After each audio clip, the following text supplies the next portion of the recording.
Policy sure की तरफ से आप सभी लोगों को wish you very happy Holi. Restoration, recharge, refill, ये वर्ड्स आपने हेल्थ इंश्योरेंस पॉलिसी में बहुत बार सुने होंगे।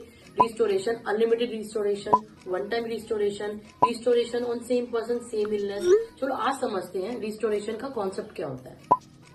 चलो इसे आज समझते हैं हम इस बॉटल की हेल्प से। सपोज करो ये पानी मैंने पी लिया एक बार पानी, तो मैं इसे दोबारा रिफिल कर सकती हूँ। लाइकवाइज आप भी जो अपना कवर अप अमाउंट है वो रिफिल कर सकते हो थ्रू दिस रिस्टोरेशन बेनिफिट। मान के चलिए आपको जो सम एश्योर्ड है वो 10 लाख का है, कोई मेडिकल इमरजेंसी आई तो आपने 3-4 महीने के अंदर अंदर उसे पूरा एग्जॉस्ट कर लिया, तो अब आप क्या करेंगे। सो जितने रिमेनिंग 7 से 8 महीने बचे हैं, आप उसको जो बेस सम एश्योर्ड है उसको दोबारा आप रिफिल कर सकते हो थ्रू दिस रिस्टोरेशन बेनिफिट, जिसके लिए आपको दोबारा से पेमेंट करने की कोई जरूरत नहीं है। कुछ कंपनीज इसे वंस, ट्वाइस, थ्राइस रिफिल करती है इन अ पॉलिसी ईयर, वेयरएज कुछ पॉलिसीज इसको अनलिमिटेड टाइम करती है। सो ये था कॉन्सेप्ट पूरा रिस्टोरेशन का।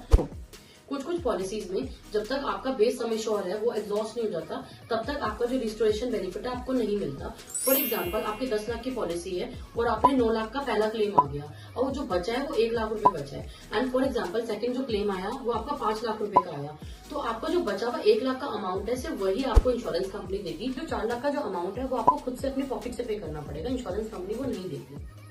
अब जो आपकी इंश्योरेंस कंपनी है वो पूरा बेस सम एश्योर्ड जो है वो रिफिल करके दे देगी। फॉर एग्जांपल अब आपका क्लेम चाहे 4 लाख का है, 5 लाख का, 6 लाख का या 10 लाख रुपए तक का कितना भी क्लेम आएगा वो कंपनी आपको पे करेगी।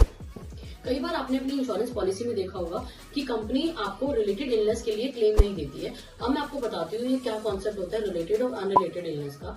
फॉर एग्जांपल आप जनवरी में एडमिट हुए हो डायबिटीज के लिए, आपका मार्च में दोबारा से क्लेम आ जाता है डायबिटीज के लिए, तो कई इंश्योरेंस कंपनी आपको इसको क्लेम नहीं देती है क्योंकि आप सेम बीमारी के लिए दोबारा एडमिट हो गए। इसे बोलते हैं रिलेटेड इलनेस।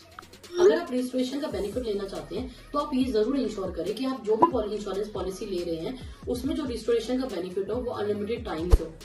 सेकेंड आता है both related and unrelated illness के लिए होना चाहिए।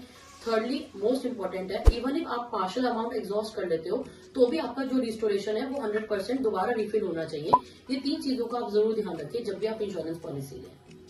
अगर आपको कोई भी क्वेरी हो रिलेटेड टू रिस्टोरेशन और health insurance, so do contact us on the below number and follow policy show.